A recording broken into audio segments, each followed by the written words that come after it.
يا زهور الروض ميدي أسمعي ليلي نشيدي.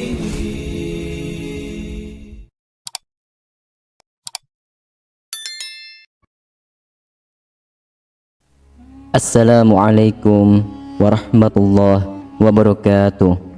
Syukur alhamdulillah, dalam kesempatan yang mulia ini kita masih diberikan banyak kenikmatan sehingga kita dapat berjumpa kembali di channel ini.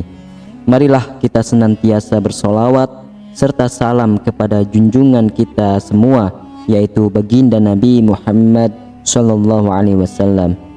Allahumma sholli ala sayyidina Muhammad wa ala ali sayyidina Muhammad. Doa dan harapan saya, semoga sahabatku semuanya selalu diberikan kesehatan, diampuni segala dosa-dosanya, dikabulkan segala doa dan hajatnya, serta dilapangkan rezekinya oleh Allah Subhanahu wa taala. Amin amin ya rabbal alamin. Sahabatku yang dirahmati oleh Allah Subhanahu wa taala, ternyata orang tua juga bisa melakukan dosa kepada anak dan dibenci oleh Allah Subhanahu wa taala. Sejak kecil kita selalu diperingatkan untuk tidak bersikap buruk terhadap orang tua. Jangan sampai kita menjadi anak yang durhaka, yang suka membangkang dan menyakiti hati orang tua. Karena kita semua tahu ridha Allah berasal dari ridha orang tua juga. Akan tetapi di era sekarang bukan hanya anak yang durhaka yang kita jumpai, tapi ada juga orang tua yang kurang menyadari akan sikapnya terhadap anak, sehingga sikap yang dirasa benar adalah orang tua ini justru bisa dikatakan mendurhakai seorang anak. Berikut ini adalah dosa besar orang tua terhadap anak yang sering dilakukan tanpa disadari. Namun alangkah baiknya para sahabatku untuk menyimak terus video ini sampai selesai, agar sahabat bisa mendapatkan informasi yang utuh dan menjadi penambahnya ilmu dan pengetahuan. Yang pertama adalah kasar kepada anak. Dosa besar orang tua kepada anak yang sangat dibenci Allah. Yang pertama, bersikap kasar terhadap anak.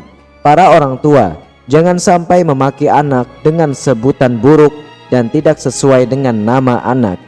Hendaknya para orang tua menasihati anak dengan lemah lembut dan penuh kasih sayang. Rasulullah sallallahu alaihi wasallam bersabda, sesungguhnya kalian akan dipanggil pada hari kiamat dengan nama-nama kalian dan nama ayah kalian, maka perbaikilah nama kalian. Hadis riwayat Imam Abu Daud. Yang kedua adalah pilih kasih terhadap anak. Sikap pilih kasih yang dilakukan orang tua kepada anak termasuk dosa besar yang sangat dibenci oleh Allah. Para orang tua jangan sampai bersikap baik hanya kepada salah satu anaknya saja, sedangkan anak lainnya terabaikan. Dalam hadis sahih yang diriwayatkan oleh Imam Muslim dijelaskan bahwa Nu'man bin Bashir pernah bercerita, ayahku menginfakkan sebagian hartanya untukku. Ibuku Amroh binti Rawahah kemudian berkata, saya tidak suka engkau melakukan hal itu sehingga menemui Rasulullah. Ayahku kemudian berangkat menemui Rasulullah sallallahu alaihi wasallam sebagai saksi atas sedekah yang diberikan kepadaku. Rasulullah berkata kepadanya, apakah engkau melakukan hal ini kepada seluruh anak-anakmu? Ia berkata, tidak. Rasulullah sallallahu alaihi wasallam berkata, bertakwalah kepada Allah dan berlaku adillah kepada anak-anakmu. Ayahku kemudian kembali dan menarik lagi sedekah itu. Hadis riwayat Imam Muslim dalam kitab Al-Hibad. Yang ketiga adalah membanding-bandingkan anak. Kebiasaan orang tua terhadap anaknya yang dianggap sepele, padahal itu termasuk dosa besar dan sangat dibenci Allah. Para orang tua sering membanding-bandingkan anaknya. Sikap ini akan menimbulkan perasaan rendah diri pada anak yang lain, apalagi jika yang dibandingkan orang tua sesuai di luar kemampuan anak atau justru kelemahan si anak tersebut. Orang tua harus paham setiap anak memiliki kelebihannya masing-masing dan jangan dibanding-bandingkan. Yang keempat adalah mengekang kebebasan anak. Jangan sampai orang tua mengekang kebebasan anaknya, karena itu merupakan dosa yang sangat dibenci oleh Allah. Membiarkan anak bermain adalah salah satu hal yang sangat penting dalam masa pengenalan lingkungan dan menemukan jati dirinya. Yang terpenting adalah tetap terus diberikan arahan mana yang baik dan mana yang kurang baik.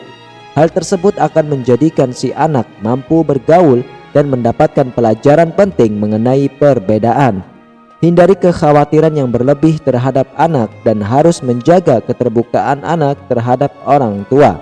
Hal ini penting ketika anak ada masalah bisa menyelesaikannya bersama orang tuanya.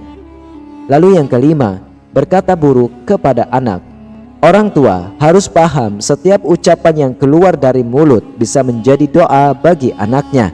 Hal ini sering tidak disadari oleh para orang tua, di mana sering berkata buruk kepada anak ketika sang anak tidak patuh. Dari Abu Hurairah radhiyallahu anhu berkata, Rasulullah shallallahu alaihi wasallam bersabda, ada 3 doa yang dikabulkan: doa orang yang dianiaya, doa musafir, doa keburukan orang tua atas anaknya. Hadis riwayah Imam Tirmidzi. Untuk itu pada saat menasehati anak, akan lebih baiknya jika memberikan perumpamaan dan saran, lalu kembalikan kepada si anak supaya menentukan pilihannya. Lalu yang keenam adalah tidak memberikan pendidikan kepada anak.